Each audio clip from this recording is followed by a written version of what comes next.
Hello dear students, आप सभी का स्वागत है आपका अपना YouTube channel omega with miracle YouTube channel पे। तो आज की क्लास में हम बात करें क्लास 12 फिजिक्स का वीवीआई क्वेश्चन, जो आपको बोर्ड एग्जाम के लिए बहुत क्या इम्पोर्टेंट है।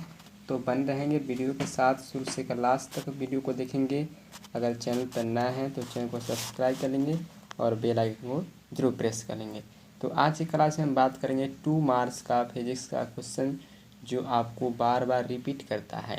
तो बन रहेंगे वीडियो के साथ। और ज़्यादा से ज़्यादा अगर क्वेश्चन देखना चाहते हैं, फिजिक्स का ऑब्जेक्टिव क्वेश्चन देखना चाहते हैं, फिजिक्स का सब्जेक्टिव क्वेश्चन देखना चाहते हैं, फिजिक्स का थ्योरी देखना चाहते हैं, तो इसी वीडियो के डिस्क्रिप्शन बॉक्स में जाइए। आपको प्ले लिस्ट में टोटल करके फिजिक्स क्लास 12 के नाम से ऑब्जेक्टिव, फिजिक्स क्लास 12 के नाम से सब्जेक्टिव आपको प्लेलिस्ट मिल जाएगा, वहाँ से वीडियो देख सकते हैं। चलिए, पहला यहाँ पर क्वेश्चन है कि क्वांटमाइजेशन ऑफ इलेक्ट्रिक चार्ज।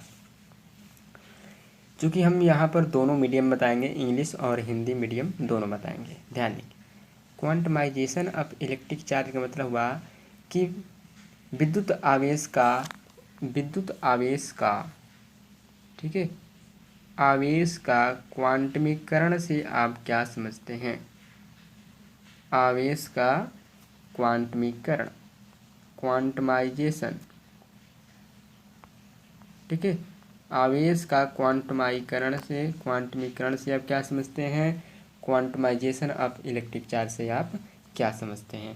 तो इसका मतलब है कि it means that total charge Q of a body is always an internal multiple of A basic quantum of charge.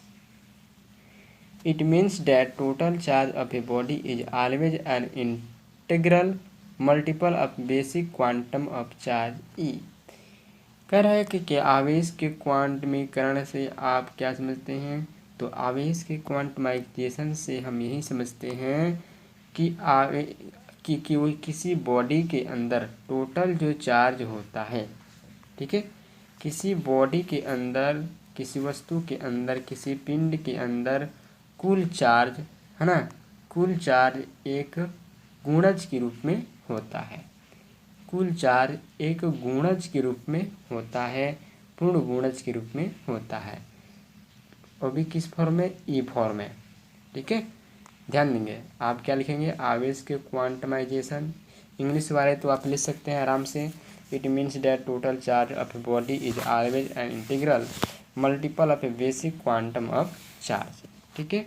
और हिंदी वाले क्या लिखेंगे कि किसी पिंड के अंदर कुल चार्ज, किसी पिंड के अंदर कुल आवेश एक पूर्ण गुणज के रूप में मौजूद रहता है, ठीक है। और यहाँ पर ध्यान देंगे, Q बराबर होता है N। Q बराबर N, जहाँ Q का मतलब क्या होता है, चार्ज होता है, कूलम होता है। N के मतलब होता है नंबर ऑफ इलेक्ट्रॉन। N का मतलब नंबर ऑफ इलेक्ट्रॉन। और E का मतलब होता है 1.6 गुणे 10⁻⁻19 कूलम, ठीक है। 1.6 गुणे 10⁻⁻19 कूलम QE।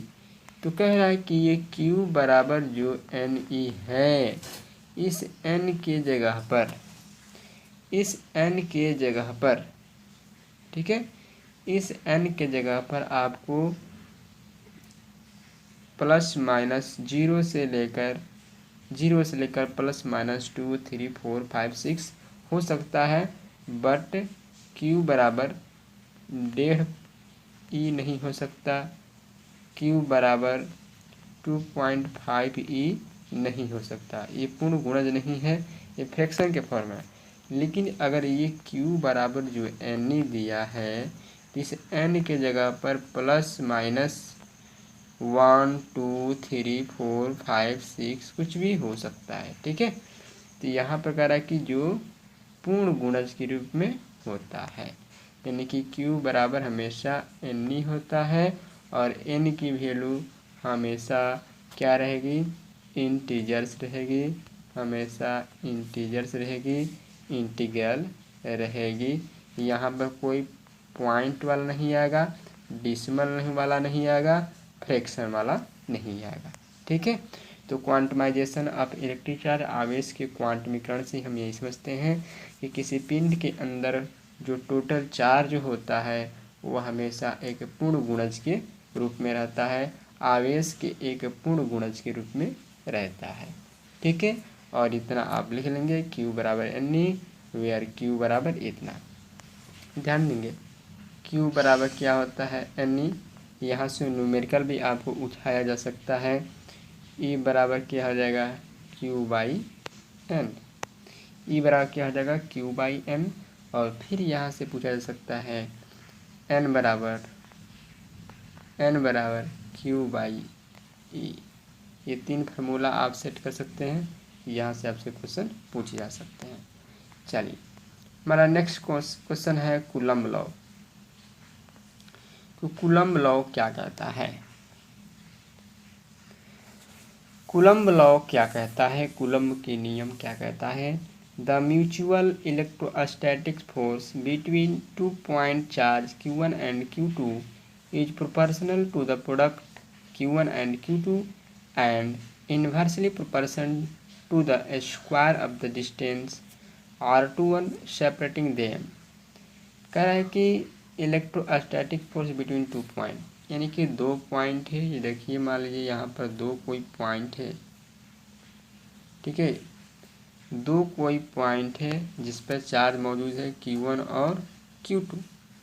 इनके बीच का डिस्टेंस R है। ठीक है, इनके बीच का डिस्टेंस क्या है? R है। और इनके ऊपर लगने वाला फोर्स, ठीक है, इनके ऊपर लगने वाला फोर्स क्या कर रहा है? इनके ऊपर जो फोर्स लग रहा है, ठीक है, इनके ऊपर जो फोर्स लग रहा है directly proportion to the product of inversely, यानी कि जो फोर्स लग रहा है वो डायरेक्टली प्रोपोर्शन है इनके चार्ज के प्रोडक्ट के, इक्वेशन फर्स्ट, और इन्वर्सली प्रोपोर्शन है इसके इनके डिस्टेंस के। ठीक है, यानी कि F proportion Q1 into Q2 और F directly proportion 1/r², 1/r²। ठीक है, तो ध्यान देंगे। तो वहीं यहाँ पर आपको दे दिया है F21, यानी कि force on Q2 due to Q1। यहाँ पर आपको समझा दिया है कि अगर force on Q2 due to Q1 के द्वारा Q2 पर लगने वाला चार्ज, तो पहले हम यहाँ समझा देते हैं कि F proportion Q1 into Q2 equation first आया था, और F proportion 1/r² equation second आया था। दोनों को आप मिलाते हैं तो हो जाता है F proportion Q1 into Q2/r²। जब यहाँ से F हटाते हैं तो एक कांस्टेंट लग जाता है K, वो हो जाता है Q1 इंटू Q2/r²। ठीक है, तो इस तरह लग जाता है। अगर रेस्पेक्ट में जाते हैं, अगर हम किसी के रेस्पेक्ट में जाते हैं, ध्यान देंगे, अगर हम रेस्पेक्ट में जाते हैं, जैसे कि यहाँ पे लिखा है कि F21 force on Q2 due to Q1, यानी कि Q1 के द्वारा Q2 पर लगने वाला फोर्स, तो जिसको हम लिखेंगे F21। ठीक है, और हो जाएगा K into Q1 into Q2 बटा R21 के स्क्वायर, और यहाँ पर हो जाएगा R21 रेस्पेक्ट में। अगर वहीं आपसे दे देता है कि F12, तो ये हो जाएगा आपको Q1 पर Q2 के द्वारा, Q1 पर Q2 के द्वारा, तो ये हो जाता है K into Q1 into Q2 बटा R12 के स्क्वायर और डॉट R12 कैप। ठीक है, तो इतना आपको लिखना पड़ेगा। Where R21 is unit vector the direction of Q1 and Q2, और के बराबर आपको होता है 1/4 पाई, के बराबर होता है 1/4 पाई एप्सिलॉन नॉट। ये क्या है, कांस्टेंट वैल्यू है, ठीक है। के की वैल्यू कांस्टेंट होती है, ये भी आपको बताया जाएगा कि के की वैल्यू कितनी होती है, ये भी आपको निकाल कर दिखाया जाएगा नेक्स्ट में, ठीक है। तो ये थोड़ा सा ध्यान दे रहेंगे। तो क्या करता है कूलम्ब फोर्स, कूलम्ब फोर्स कहता है कि दो पॉइंट हो, दो चार्ज हो और उनके बीच का डिस्टेंस अगर r है, उन दोनों पर एक फोर्स लग रहा है, अट्रैक्शन और है ना, इलेक्ट्रोस्टैटिक्स फोर्स लग रहा है, तो वह फोर्स दोनों चार्ज के प्रोडक्ट के डायरेक्टली प्रोपोर्शन होता है और उनके बीच के डिस्टेंस के स्क्वायर इन्वर्सली प्रोपोर्शन होता है, ठीक है। तो इतना आपको लिखना पड़ेगा। चलिए नेक्स्ट में चलते हैं। गॉस लॉ क्या है? क्वेश्चन आपसे पूछता है कि गॉस प्रमेय को लिखें। गॉस प्रमेय को लिखें। गॉस प्रमेय को लिखें। The flux of electric field through any closed surface S is 1/epsilon 0 time the total charge of enclosed by S. The flux of electric field through any closed surface करा किसी बंद surface से। आप English medium वाले आप ऐसे लिख सकें कि the flux of electric field through any closed surface S is 1/epsilon time the total charge enclose by S। कराई किसी बंद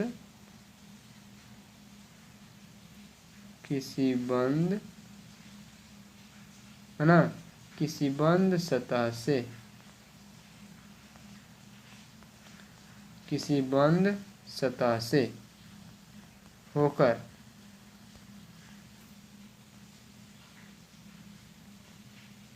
जाने वाला कुल फ्लक्स आवेश का 1/ε0 गुना होता है। यानी करें कि अगर किसी क्लोज सरफेस से अगर आपको फ्लक्स जा रहा है तो उस बॉडी के जितना भी सरफेस है उस पर जो टोटल चार्ज मौजूद है उस टोटल चार्ज के 1/ε0 टाइम गुना होगा। तो यहाँ पर आपको क्यू का मतलब इलेक्ट्रिक फ्लक्स और ये हो गया इंटेंसिटी, ठीक है, इंटेंसिटी, और ds मतलब थोड़ा सा सरफेस लिया गया है, पर ये हो गया Q/ε0, जहाँ Q का मतलब हो गया इलेक्ट्रिक फ्लक्स, ठीक है। ये Q नहीं है, फाई है, ठीक है, ये फाई है, ये Q है जिसको हम बोलेंगे चार्ज, और ये है आपको परमिटिविटी ऑफ फ्री स्पेस,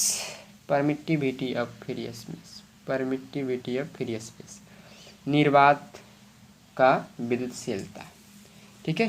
तो ये ध्यान देंगे, इलेक्ट्रिक फ्लक्स फाई बराबर होता है Q/ε0, और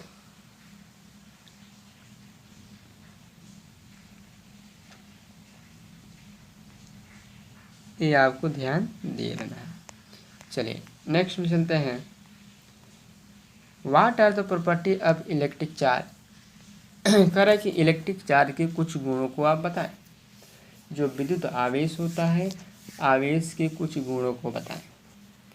what are the properties of electric charge, यानी कि इलेक्ट्रिक चार्ज विद्युत आवेश के कुछ गुणों को बताएं। तो बोला है कि इनके निम्नलिखित गुण है। पहला तो बोल चुका है कि क्वांटमाइजेशन प्रॉपर्टी, यानी कि आवेश जो है, पहला में लिख सकते हैं कि आवेश जो है क्वांटमीकृत होता है।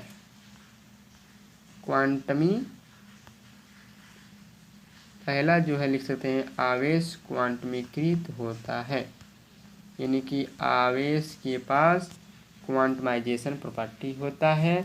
Total charge of body Q बराबर प्लस माइनस एन ई, ये आपको लिख दिया गया है। एन इंटीजर है और ई के मतलब होता है इतना चार्ज ऑन इलेक्ट्रॉन, ठीक है। यानी कि क्यू बराबर जो एन ई होता है प्लस माइनस, ये तो मैंने अभी क्वांटमाइजेशन में बताया था, उसका प्रोसेस फ्लो करता है, ठीक है। और एन आपको कोई नंबर है इंटीजर से, और ई की वैल्यू कितना होता है 1.6 × 10⁻⁻19 कूलम चार्ज होता है, ठीक है, ध्यान देंगे। दूसरा प्रॉपर्टी है कंजर्वेशन प्रॉपर्टी। कंजर्वेशन प्रॉपर्टी यानी कि total charge remain constant. Conservation property मतलब होता है कि आवेश का न तो निर्माण होता है और न ही विनाश होता है। यानी डायरेक्ट आप लिख सकते हैं कि आवेश जो है संरक्षण नियम का पालन करता है। कंजर्वेटिव प्रॉपर्टी है, ठीक है। ये दो प्रॉपर्टी याद रखेंगे। अब यहाँ पर एक आपको क्वेश्चन दे दिया है, ध्यान देंगे। Find number of electron in charge 1 coulomb. Question आपसे पूछा सकता है कि एक कूलम चार्ज में कितने इलेक्ट्रॉन होते हैं। एक कूलम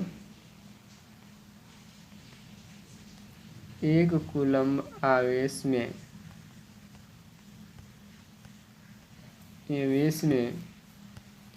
कितने इलेक्ट्रॉन होते हैं। ये ऑब्जेक्टिव टाइप का क्वेश्चन भी बना सकता है, कितने इलेक्ट्रॉन होते हैं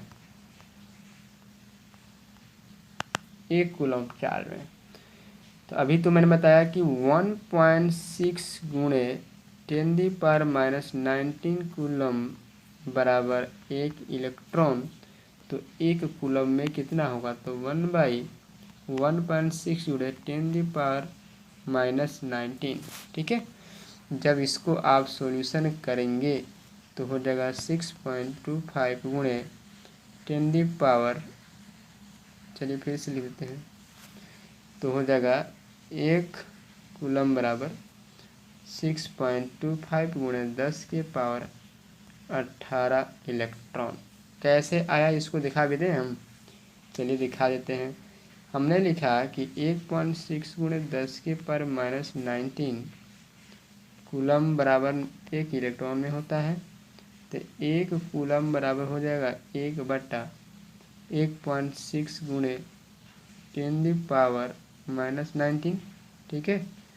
अब हमने क्या किया, एक डेसिमल ऊपर चला गया, ये 19 है तो पॉजिटिव हो गया और इसको बना दिया हमने 16।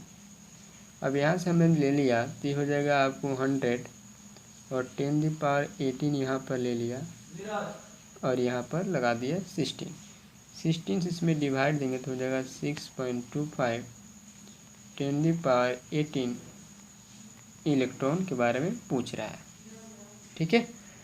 तो 6.25 10⁻18 इलेक्ट्रॉन। तो इसमें आप समझ सकता है कि एक कूलम चार्ज में कितने इलेक्ट्रॉन होते हैं, तो 6.25 10⁻18 इलेक्ट्रॉन होते हैं। तो यही आपको यहाँ पर बताया हुआ है कि find number of electron in charge 1 coulomb. तो नंबर ऑफ इलेक्ट्रॉन इतना 6.25 10⁻18 इलेक्ट्रॉन, ठीक है। चलो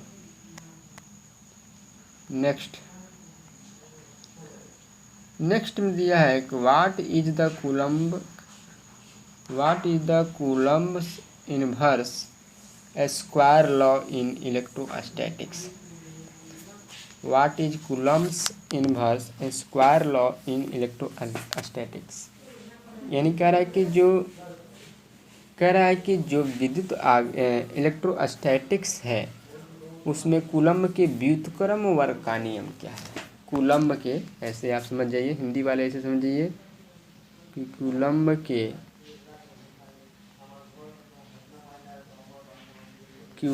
के व्युत्क्रम वर्ग का नियम, कूलम्ब के व्युत्क्रम वर्ग का नियम लिखें, व्युत्क्रम वर्ग का नियम लिखें, ये आपसे क्वेश्चन पूछ रहा है। ठीक है, ध्यान देंगे। Electrostatic force between two electric charge Q1 and Q2 separately by distance in medium. पहला Q1 into Q2 by are square. यहाँ पर फिर से समझ लिए, अभी तो मैंने बताया, यहाँ पे कह रहा है कि दो अगर आपको पॉइंट है,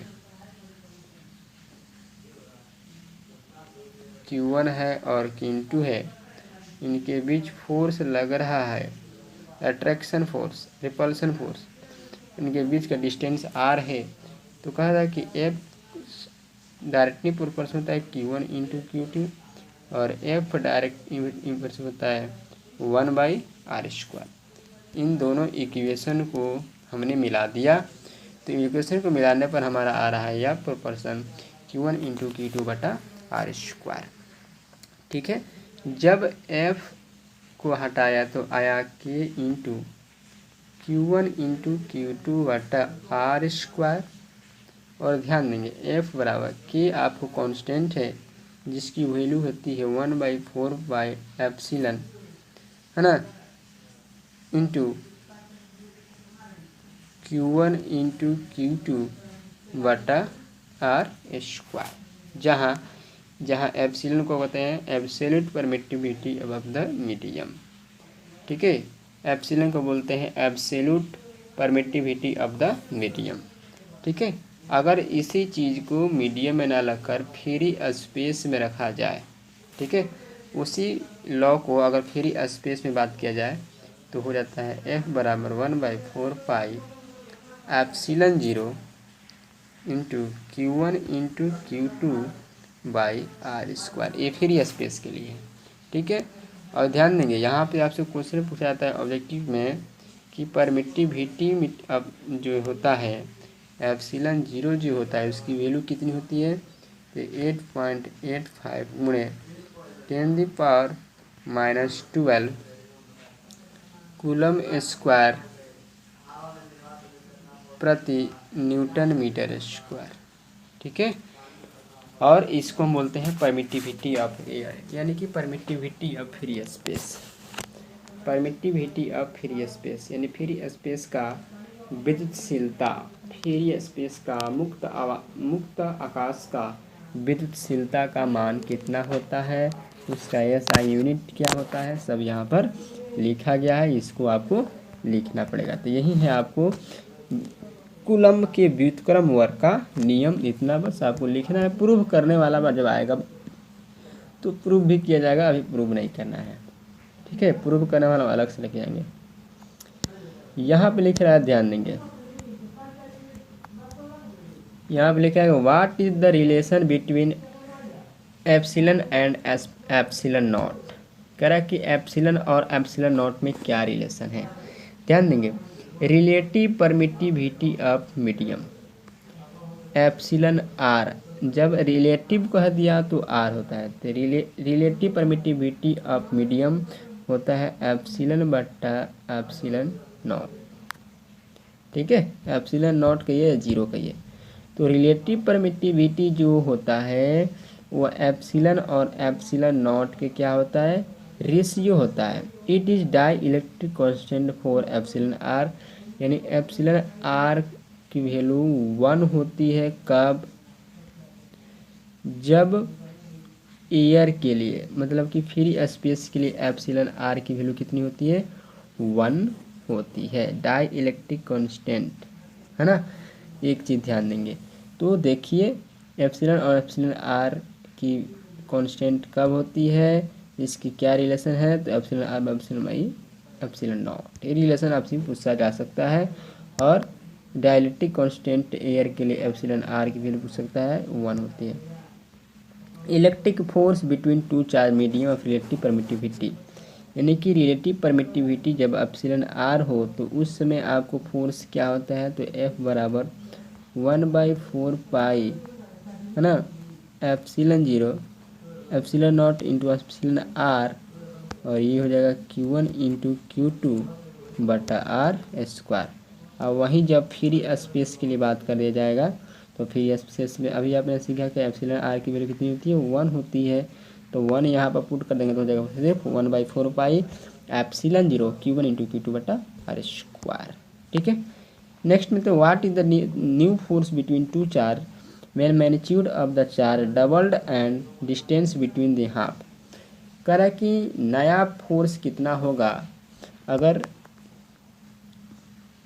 जो चार्ज है उनको डबल कर दिया जाए और डिस्टेंस जो है उनका हाफ कर दिया जाए। ध्यान देंगे, हमने जाना है कि F बराबर क्या होता है, 1/4 pi epsilon zero into epsilon R Q1 into Q2 बटा आर स्क्वायर, इतना तो दिया है। अब कह रहे कि नया फोर्स मैंने मान लीजिए F डैश, नया फोर्स क्या कर रहा है, कह रहा है कि चार्ज को डबल कर दिया जाए। चार्ज को डबल करेंगे तो 1/4 pi epsilon zero epsilon R, ये तो रहबे करेगा। चार्ज को डबल कर दिया 2Q1 हो जाएगा, 2Q2 होगा, दोनों चार्ज को डबल कर दिया और डिस्टेंस को आधा कर लिया था, आर था तो r/2 हो गया, इसका क्या हो गया स्क्वायर। तो न्यू फोर्स जो है आपको बन जाएगा a, new force F dash बनेगा 1/4 pi epsilon zero epsilon R 2Q1 2Q2 by r/2 के स्क्वायर। ठीक है, तो नया फोर्स ये बनेगा। तो यही आपको लिखा दिया है, नया फोर्स आपको ए बनेगा। सिंपल में फोर्स ए होता है रिलेटिव परमिटिविटी के लिए, है ना, लेकिन जब उसी को ये बोला है कि डबल कर दिया जाए चार्ज को और इनके बीच की डिस्टेंस को हाफ कर दिया जाए, है ना, तो फोर्स क्या होगा उस टाइम फोर्स ए होगा। ठीक है, तो इसी तरह हम आपको और भी बहुत सारे टॉपिक्स लेके आएंगे जो आपको हमारा रिपीटेड क्वेश्चन है, तो वीडियो को लाइक कर दीजिए। और ज़्यादा से ज़्यादा ऑब्जेक्टिव क्वेश्चन देखना चाहते हैं, फिजिक्स का सब्जेक्टिव क्वेश्चन देखना चाहते हैं, वीडियो के डिस्क्रिप्शन बॉक्स में आइए, प्ले लिस्ट में देखिए, आपको प्ले लिस्ट में कहाँ लिखा है 12 physics objective, 12 physics subjective, 12 physics theorem. ठीक है, फिर मिलते हैं नेक्स्ट क्लास में। Best of luck, good bye.